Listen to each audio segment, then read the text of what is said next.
Hello.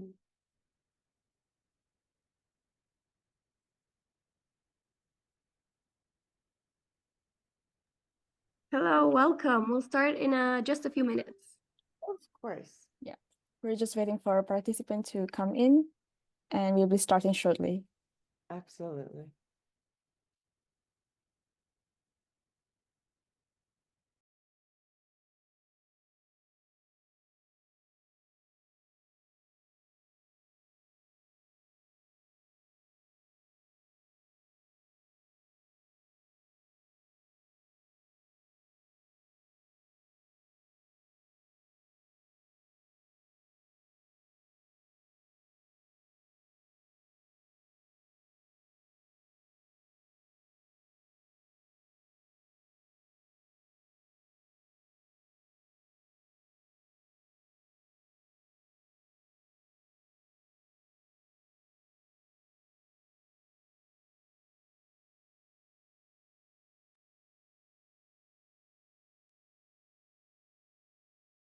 Good morning and welcome back everyone to the third and last day of NeuroCon 2024. My name is Pablo Moncada and I will be one of your hosts for today alongside with Heba and Teresa. I hope that you have been enjoying the conference so far and are ready for another inspiring day centered in neuroscience and addiction. Today's session are centered on intervention techniques and recovery models, offering practical tools to help individuals overcome addiction and rebuild their lives. Please remember that to receive an attendance certificate, you only need to provide your name and email in the post section of Zoom and attend at least 65% of the total NeuroCon conference across the 3 days. Remember that there would be a Q&A session at the end of each talk. I encourage you to ask questions anytime you need. And with no more delay, I would like to welcome our first speaker today, Dr. Foojan Zane, distinguished international speaker, psychotherapist, and creator of the awareness integration theory. In their presentation, they will talk about addictive behavior and evolutionary adaptation, mitigated through genetic addiction risk severity, early identification, and awareness integration theory. Please join me in welcoming Dr. Foojan Zane. Hello, everyone. Thank you so much. It is beautiful to be with all of you. I would like to be able to share, if I may, my PowerPoint, if you allow me. Yeah, sure, that would be lovely.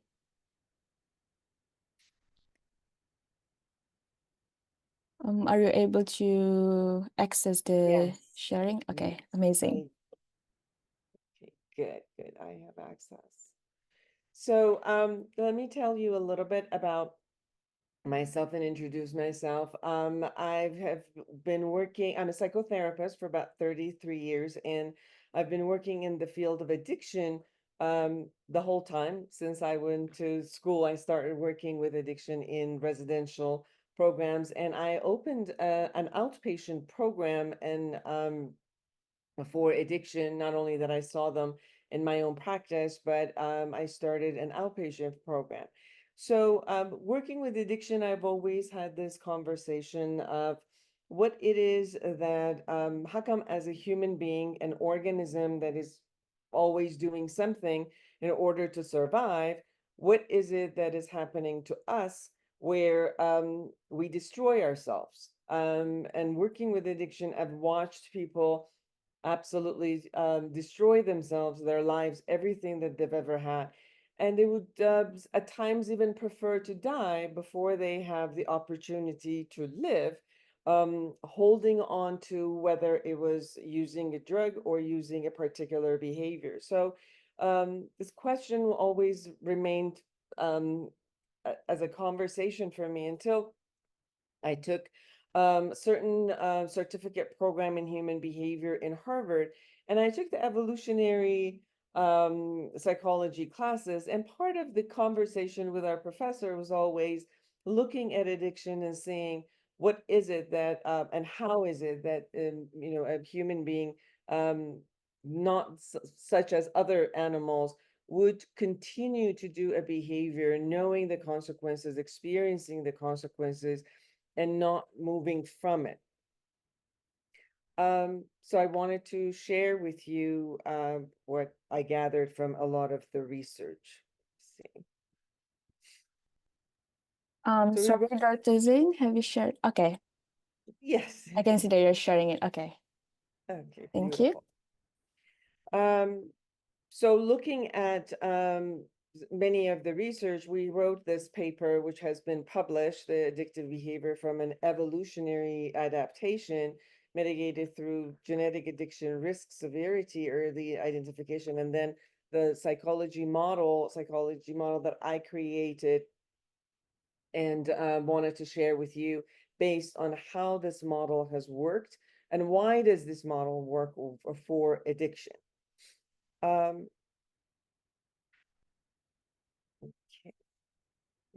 Here. All right. So looking at the evolutionary perspective, we look at addiction, addictive behaviors, and look at it may have offered advantages to our ancestors, which kind of contradicts the contemporary view that addiction is purely maladaptive. So how could it be someone that took an advantage, it was advantages, we could look at it as substances like alcohol provided survival benefits, such as fueling the body with calories, promoting the healing process through medicinal properties. The plant alkaloid have evolved to defend against a lot of incest. So addiction origins in fundamental biological mechanism, and it's been shared across taxonomy since early evolution with all kind of mammals and other type of animals. So we propose that the behaviors kind of trigger the dopamine release.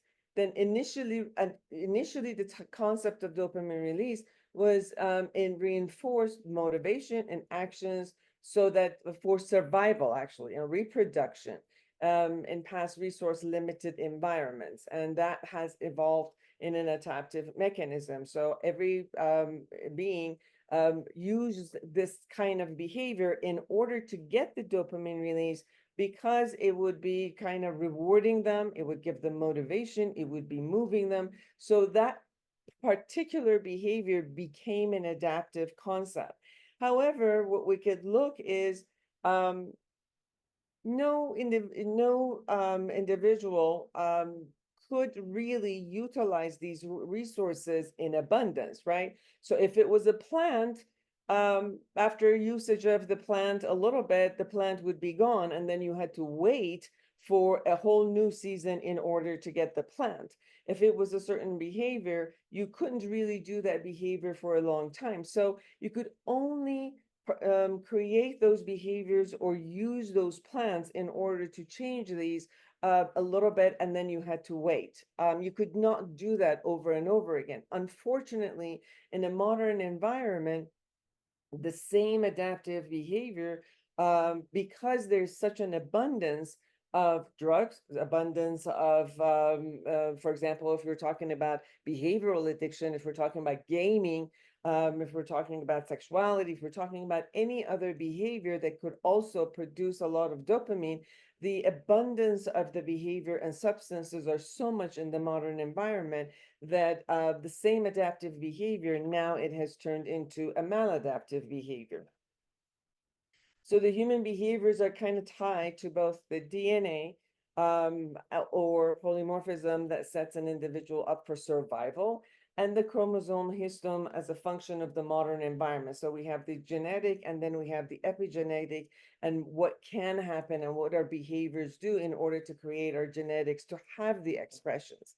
So in contrast, positive or reinforcing environment stimuli, such as environment state that is happening, it could really trigger the expression via acetylcholine onto histones for any particular gene. So the evolutionary adaptive byproduct related to addictive behaviors in the modern world is really regulated by the epigenetic chemical outcomes that are getting created. So any type of treatment that we do, we have to look at both elements of whether it is the, it can affect the genetic expression, or can we change the environment in order to create the physical, physiological, psychological, societal, and genetic factors that could be changed.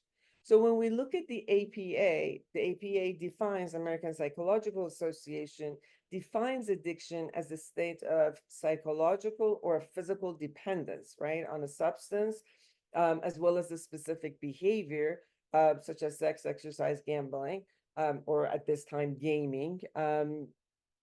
And these encompasses physiological, behavioral, and cognitive symptoms that are linked to persistent substance use despite resulting problems, including impaired control and risky behaviors, right? So while we initially engage in these types of substances or usage of substances or behaviors that trigger the dopamine release, they might have that started from evolutionary advantage, the development of the attachment that we create and the dependence that we create on the substance or a behavior is what creates, deviates from the successful adaptation into a harmful outcome. So we argue in this paper that while our ancestors and Homo sapiens really relied on the dopamine release to assist them in defensive, hunter-gathering, selfishness, and motivation to move forward, because of the dependence that they create, it really moves. I'm sorry, I got something on that. Oh, it's a poll. Okay. Because of something that happens at the abundance of the usage and the attachment, then it moves into the maladaptation here. So what are we looking at? Why is it, what motivates humans to seek and consume non-nutritional substances? And why do the plants that are a primary resource of these substances produce chemical capable of altering our nervous system?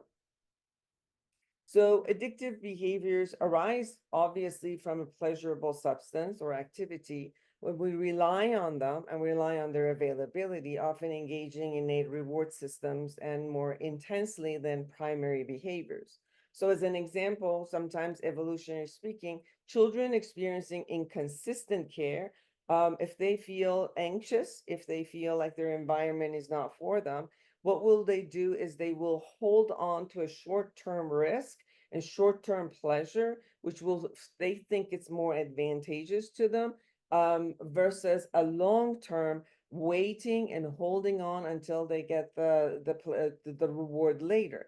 So sometimes the anxiety that gets created, we go after releasing the negative emotions immediately based on the uses of the substance or behavior versus waiting for the long-term benefit that we need to get. And this, from the evolutionary perspective, drug use provided temporary benefit tied to ancient neural pathways shared by all the mammals. And this often distorted the perception that creating a sense of increased fitness and vitality driven by the chemical changes interpreted as the emotions and shaping the human behavior. So the ancient cultures did not perceive psychoactive plants as substances that would alter their internal balance. So they used it in a way for their benefit. But then they looked at the effects of the like tolerance of temperature changes, increased energy, reduced fatigue, enabling them to move forward. And it looked like that they actually survived. They used it for survival practices. And while the amount of resources that they had was scarce, instead of being used by recreational purposes, the plants were really valued for their nutritional content because they were rich in vitamins and minerals in an environment, again, that was limited. So mammals sought the psychotropic chemicals as substitute for precursor nutrients in food resources. And early hominoid species like co-evolved alongside these psychoactive plants and leading them to civilizations equally utilizing for nutrition and fitness and vitality. So that you could answer those questions from an evolutionary perspective. But we also look at the factors of genetic when it comes to addiction.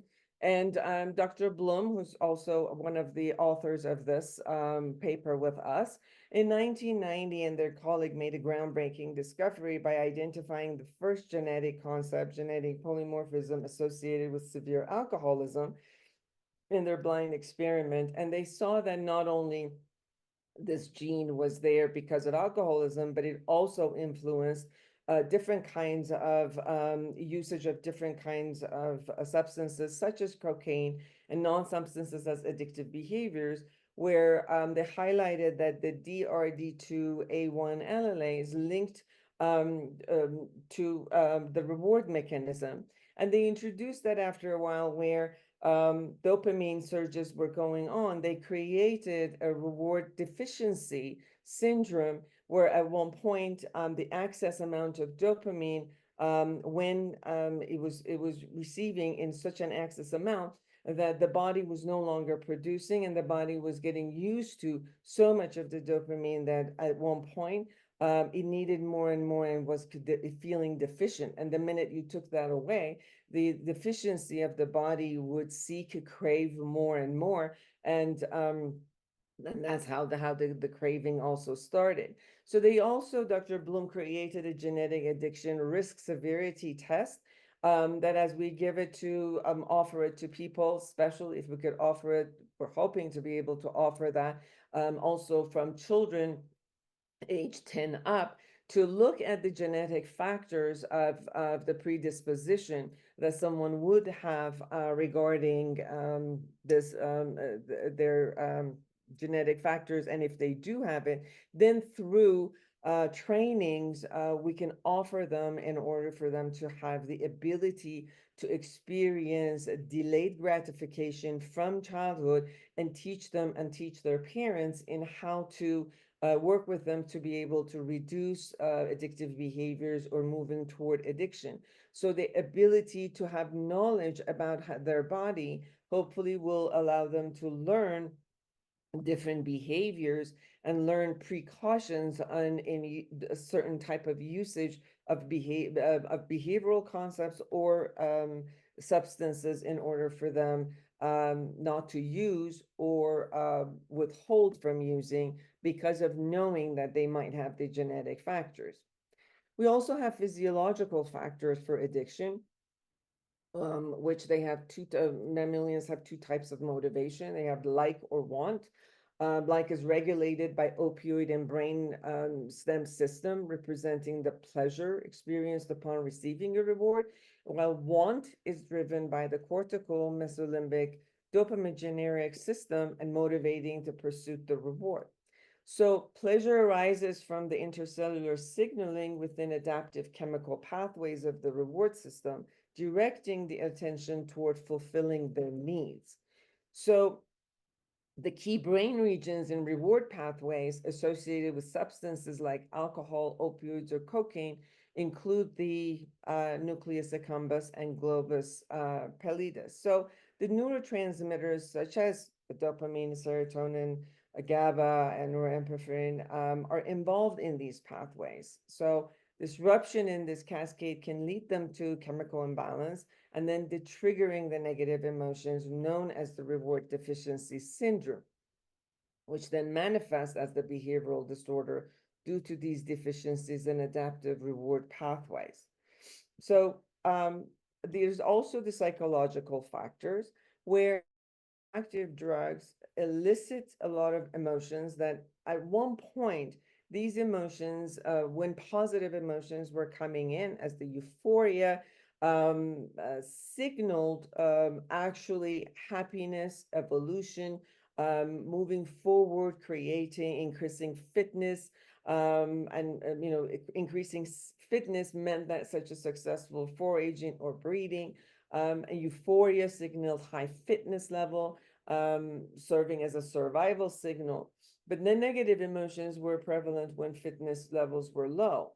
So modern drug addiction often stems from misguided perception of increased fitness, and leading to consuming more and more of the substance abuse, although it has an adverse reaction. So the paradox that gets created and overrides this adaptive behavior causes the individual to prioritize the stimuli, mimicking the increased fitness over the essential survival behavior. So the drug-seeking behavior compromises fitness and overshadows the urge to fulfill basic needs and reduce viability as an emotional focus. So the drug use or addictive behavior then associates misguidedly to only pleasure and then misguidedly to survival, although it's actually destroying them. But in their brain, it associates with pleasure and survival. And the absence of the addictive behavior at that moment associates with non-existence or no purpose to exist. I'm sure some of you who have worked with addiction, you know that many times I've sat with clients which they said, I don't want to live if I can't use or if I can't do this. I'm bored. I don't have any purpose to live. And therefore, just once, even if I can just experience 3 seconds of using the heroin, that's all that I ever want in life. And it seems like that is the only concepts of pleasure. And although we look at all the consequences that it experienced, but it's as if their brain has split into 2 spaces of only associating that particular behavior or the drug as the only level of survival and pleasure. And the other side, although knows and is experiencing the consequence, forgets somehow that this consequence is getting created by the drug. And the moment that the craving comes, it just becomes all encompassing survival need for them again. And that's how we see that this has kind of linked in a misguided level together, which is not, as we talked about, kind of normal concept of a human being survival need necessarily. Then we also have the societal factor, which is family dysfunction, disadvantage of socioeconomic backgrounds. They have insufficient parental supervision. And if the parent is using, not only it has their genetic and behavioral factor, but it's a role modeling that they live consistently within the same realm and using, it becomes normal to be using drugs consistently. There's a widespread exposure to social drug use. People in the United States, at least, they can get access to drug probably in junior high, around age 11, 12. At this point, marijuana, a lot of pills that kids find from their household or their parents' cabinets, and they even acid at this point are being sent into the schools. Drug dealers are starting to come in even as young as 10 to 12, coming in and using the kids in order to even sell drugs. So you could imagine that it's all over with the legalization of marijuana, alcohol, and possibly the try to legalize psychedelics.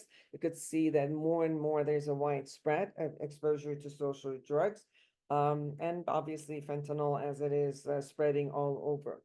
The exposure to also successful individuals who use substances. So in the media, in social media, even right now, in many of the movies, they're using marijuana and alcohol and vape and all of those readily. And some people just talk about it, that yes, they use marijuana every day and they're still very, very successful. Many of these successful individuals are using psychedelics and becoming very creative. And therefore, they're using ketamine or other kind of psychedelics in order to show that, many of our creative sides are coming from this. So this again becomes a different type of role model for people. And then obviously peer pressure. If you are in an industry or in an age or an industry that uses alcohol and drug, such as entertainment industry, or any of the industries that uses this a lot, being in those industries, obviously, the peer pressure will take you and start using. There's also early childhood development risk factors, such as children with parents who misuse substances are obviously at a higher risk due to genetic predisposition and modeling of addictive behaviors possess a key factor for the development of the addiction. And exposure to adverse childhood experiences such as abuse, neglect, household dysfunction are highly correlated with increased risk of addiction.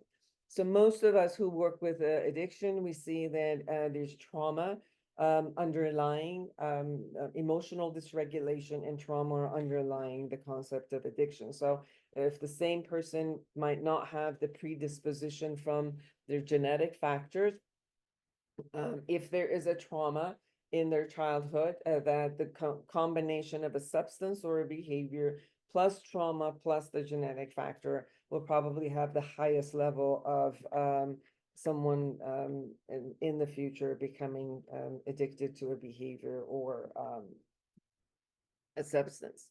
We look at what could be there as a prevention. Obviously, evidence-based early childhood intervention could really support when we're teaching the parents in parenting programs, such as conferences, mentoring, or coaching. Even when we start working with them in parenting groups from school systems in order to improve their practices and reduce the risk of later substance use in children. We have obviously some evidence that when we've worked with children, even as young as 2-year-old, and looking at, when you leave some food for them, and in some studies shows that you let them know that you could give them a reward if they delayed their gratification, and how that as longitudinal studies show that the children who were able to practice this and then they were raised to practice this. So not only genetically they were able, and the ones that naturally were able to delay their gratification, but also the ones that couldn't, when you gave them more rewards for delayed gratification. So you kind of trained them for that. They had a lower risk of addictive behaviors as they became teenager in follow-up studies. We have early childhood education with high quality early childhood education programs that have shown promote cognitive and social development, and how they could create even as early as 2, we're using awareness integration theory in daycares in order to teach the children in how to regulate their emotion as early as toddlerhood.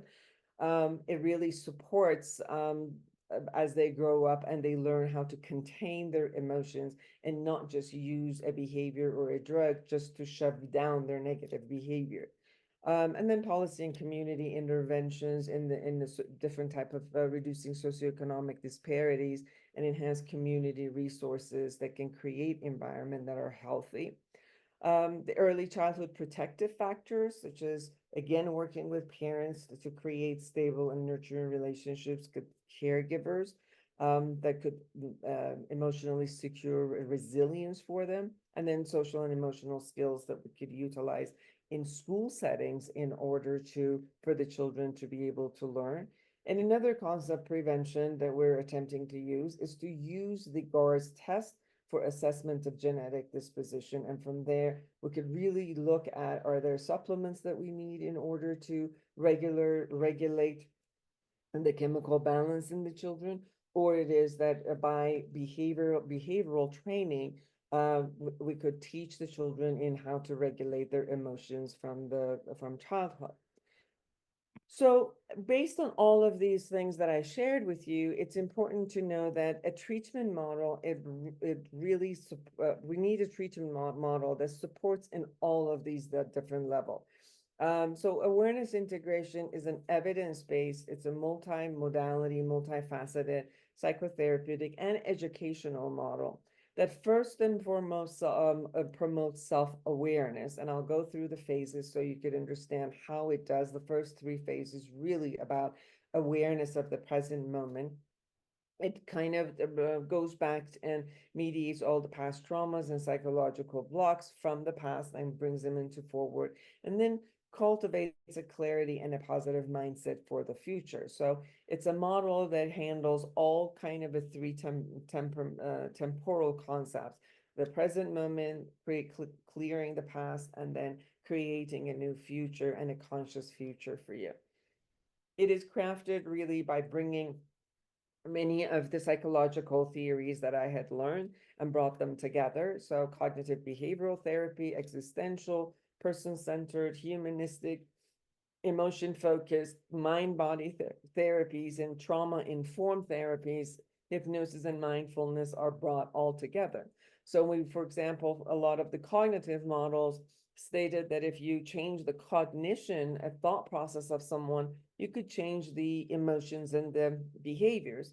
The emotional theories say that if you're aware of the emotion and start containing emotion, releasing emotions, regulating emotions, you automatically would shift the thought process and the behavior. Behaviorists will say that if you change the behavior, automatically you will change the other two. And body-oriented theories say that if you change the body, you're going to change all of the others. So we find 4 doors that we could go in and really experience a shift and a change. So in awareness integration, we attempt to open all the doors at the same time, and that's why it shows that it has become more efficient.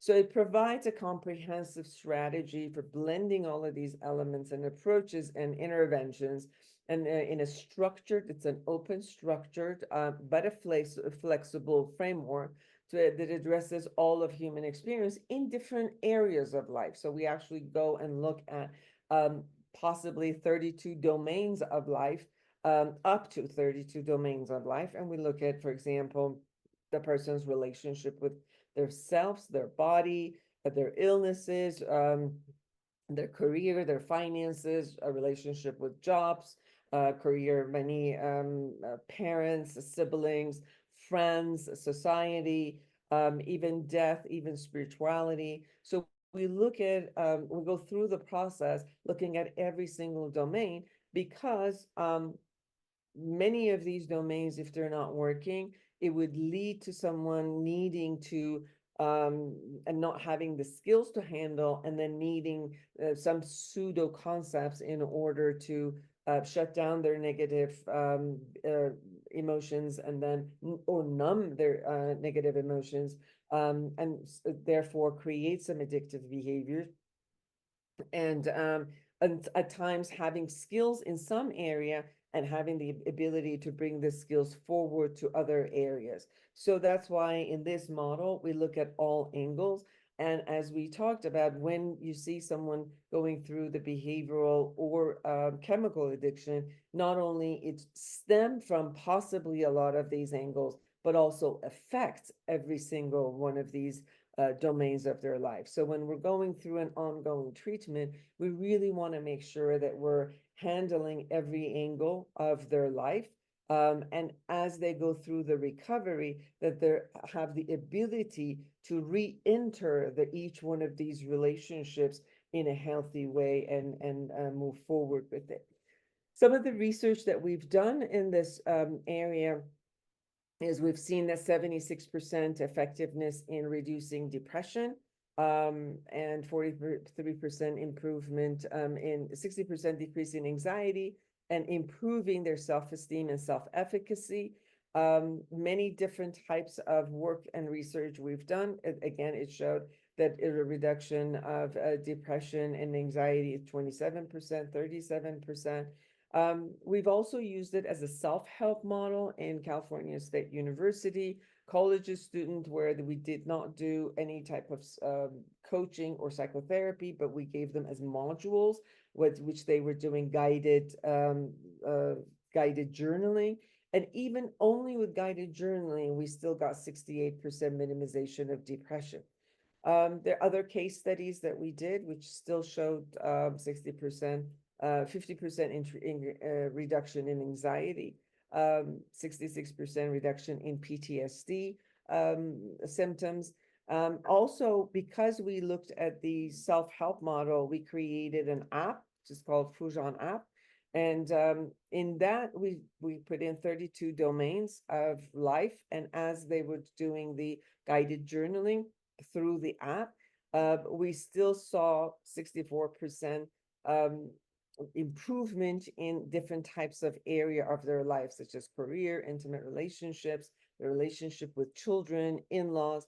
So the reason we kept looking at depression and anxiety is because we clean the past, so the depression alleviates. We start working about the future. It minimizes anxiety, and through the time, because they're working on their self-esteem goes higher. These three factors are the most three factors that we see in addiction.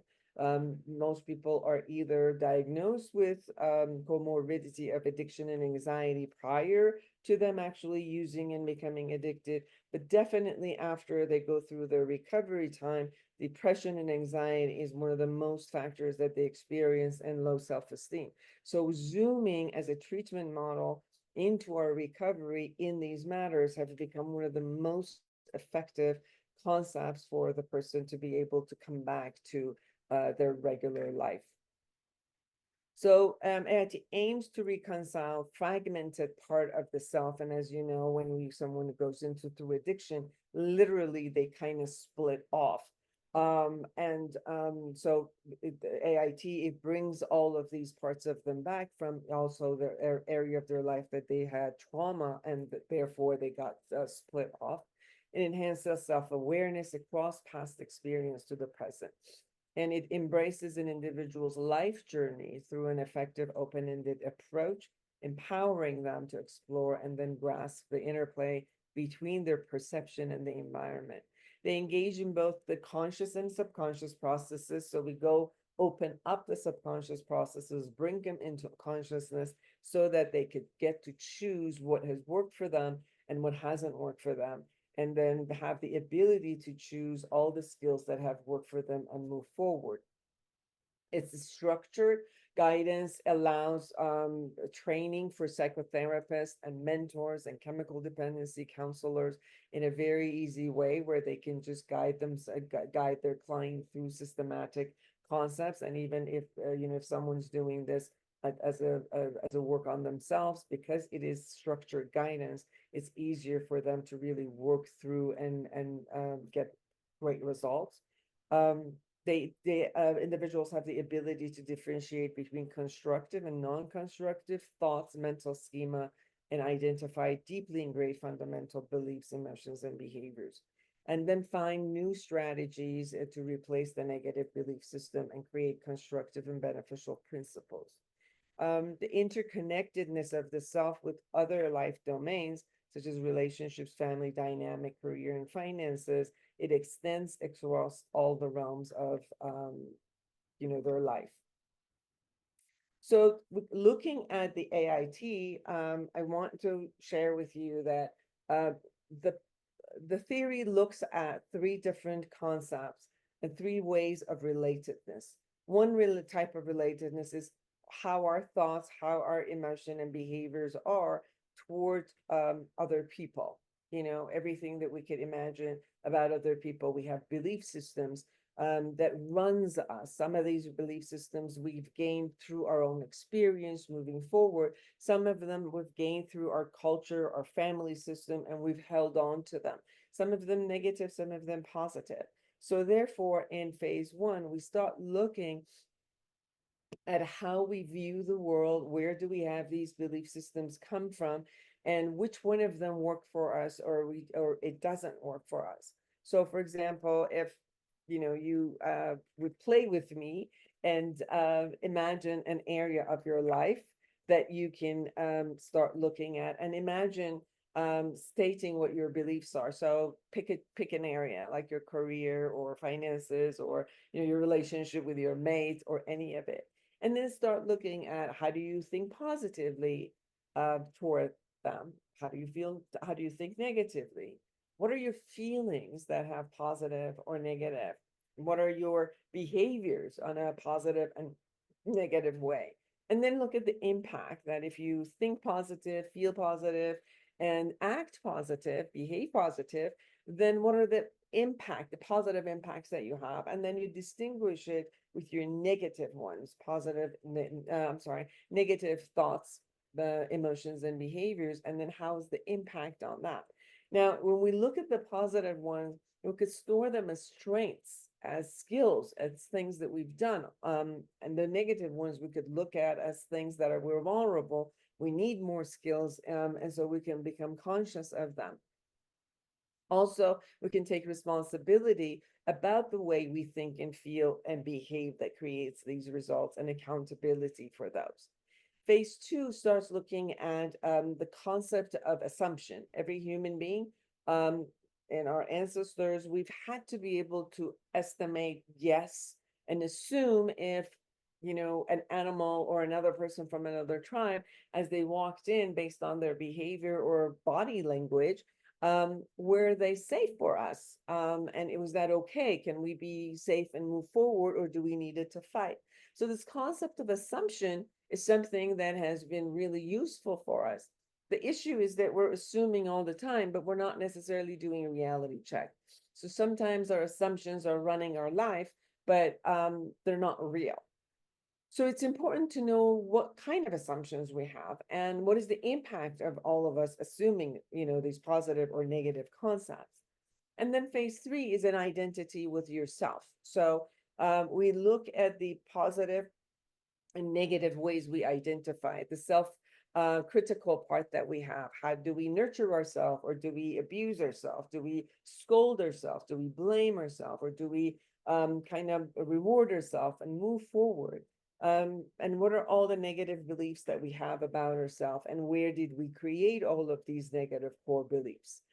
In phase 4, we look at where these negative beliefs initiated, what events happened that we created those negative beliefs, and we created all of the negative emotions that are surrounding them, whether there was a traumatic event or there was a perceptual traumatic event that we took it and made it general to ourselves. And I said, I'm not good enough, I'm not capable. And I carried all of these with me and consistently recreated it in my brain, so that I needed something then to numb me from who I am. And therefore, going back and looking at these negative core beliefs, how I created it, then I can create something else. Then I can go back and heal that part of me. So then we look at it, we go back, we heal it. Not only we go back to the memory, and I'm sure you guys, based on research, have known that when we go back to any of these memories, we recreate these memories. And therefore, we could keep going back to the memories from a victimized place. And yes, we can be compassionate about them, but still reinforce the vulnerability and helplessness that we experienced. Or through AIT, as we go back to these memories, we also start looking at the greatness that we had, the strength that we had, the endurance that we had, or the strategies that we made at that moment in order for us to survive. And so we go back to that memory and revisit it from looking at the resilience and the power, and not only the vulnerability. And then reintegrate that part of us with us, so that it does not need to stay separate. From there, we come back, and because we've gone through this process, look forward to how we can reinvent ourselves, recreate ourselves based on all the strength that we've noticed that we have in different areas of our life, and create a statement, as if like there's a value statement that we say that we want to uphold. So it's a new self-concept that we say, this is who I intend to be. And consciously, this is who I intend to be. And as I create that, then we create goals in every single area of life, and that is matters to them at that moment. And we'll create action plans, and we'll work through these goals and action plans as we move forward. And if there's an obstacle as we move forward, we keep looking at, where is the obstacle coming from? What's holding it? What belief is holding it? What skills do we need in order to move forward? So we come back to we set the goals for the future, but we come back to the present moment, again, become aware, integrate it, and then move forward in order to create success, and come back in the recovery process to every angle of life, and reclaim life from that perspective.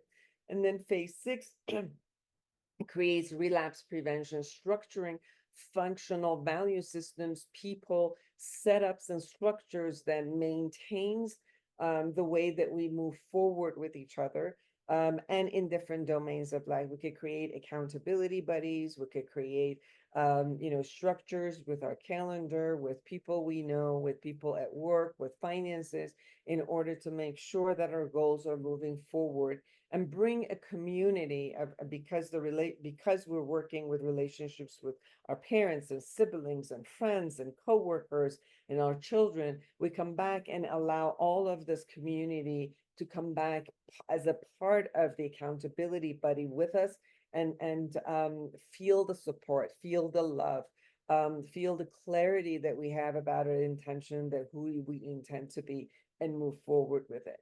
So these 6 phases will be conducted in all the areas that are relevant to them, and even in the realm of God and spirituality. And it encompasses, for example, if people are also using 12-step programs, it combines with a 12-step program. So it has the open structure which it can combine different angles. If they have a lot of trauma from the past, we combine it with trauma-informed programs such as EMDR in order for the traumas to be released and move forward. So as I have worked through this in many of the different treatment programs at this time, we've seen that when the combination of when a person comes in and depending on what, whether they need detoxing or not, and whether they need at that moment some medical management such as antidepressant or anti-anxiety. And then we start the AIT program with them, and we do it in many levels. We have it in an individual setting and psychotherapy, and we also conduct it in group setting in classes. And as we move along, we've noticed that within about 12 sessions, 3 months, and sometimes 6 months, we have the person go through all of the process of all of the different domains of their life and create structures and move forward. So we have people who've gone through outpatient programs, or whether they were in the residential program, then coming to an outpatient and sober living, and even the ones that just they're working and they only go to individual psychotherapy, and then we bring them also into couples therapy and parenting psychotherapy, all of them from AIT model. And we've seen an amazing level of sustainment as we've moved through this process with the awareness integration process. So I want to open it up to questions. If anybody has any questions, any comments, I'd love to hear them. Thank you for your presentation, Dr. Foojan Zane. Now we'll start with the Q&A session, which will be moderated with me and Heba. Okay, thank you so much for the amazing presentation. So we're going to start off with the first question by Catalina Balan. Thank you for the presentation. My question is, how does a hypofunctioning dopaminergic system contribute to both addiction and co-occurring psychological disorders? And are there particular biomarkers that can help in early detection? Yes, the biomarkers have shown with the GARS testing what kind of genes they have had. When you look at Dr. Blum's work, we've seen almost 32 combination of genes that shows, first they had shown with alcohol, but they've also shown with behaviors in gaming, that when they've seen those genetic components, what we've done, there are some supplements that they use depending on in order to shift and to adapt the genetic factors. But more than anything, GARS has helped us to watch the children or the teenagers as we've done the GARS test with them, to look at what are the concepts of behavioral aspects and attachment. One of the things that we've noticed, even as early as 2 to 3 years old, you can watch a child where they get very attached very quickly into something that it may look upon that is very, very normal to them, but you might not see that in another child when they see something else. So what you do then in the training of the behavioral training that you do with children and adolescents is to moderate the way that they utilize something and they get attached to it. For example, right now we see with gaming that we have children as young as 10 to 11, 12-year-old, they're getting addicted to gaming. So part of what we do with parents is we modulate the gaming in different angles of every 20 minutes. And then we stop the 20 minutes of gaming. After gaming, we change it to other behaviors, and three different kinds of behaviors and learning perspectives and physical activity before we allow it to come back and do another 20 minutes of gaming. So as the child starts, you look at the dopamine surge, which is a lot of a release of euphoria at times, and at times it even goes into agitation because they're craving something, they want something, and how to release it and change that by the behavior of first awareness, the cognitive, then understanding how to regulate their emotion, and then behaviorally delay that gratification. We start training their brain into that. So we've had, for example, I've had parents who come in and their sons, especially male, because of the gaming, they do more of that. They come in and they start getting violent with them about not allowing to do that. So we've created basketball hoop, or we've created jumping up and down, roping, all of those. And we start working and talking to the teen and the child in order to emphasize putting these different concepts in order to delay their gratification. So you could see by awareness, you could see by cognitive shifting, by emotional monitoring, and then behavioral shift, you can absolutely also shift the changes of their brain activity at that moment. And if you do this long enough, then you create a different pattern. I hope that answered your question. Thank you so much, Dr. Zane, for the insightful answer. So we have come to the end of your presentation session, and we thank you so much for your amazing insights and for taking the time to answer the wonderful questions. Thank you so much. Thank you for the opportunity. Thank you.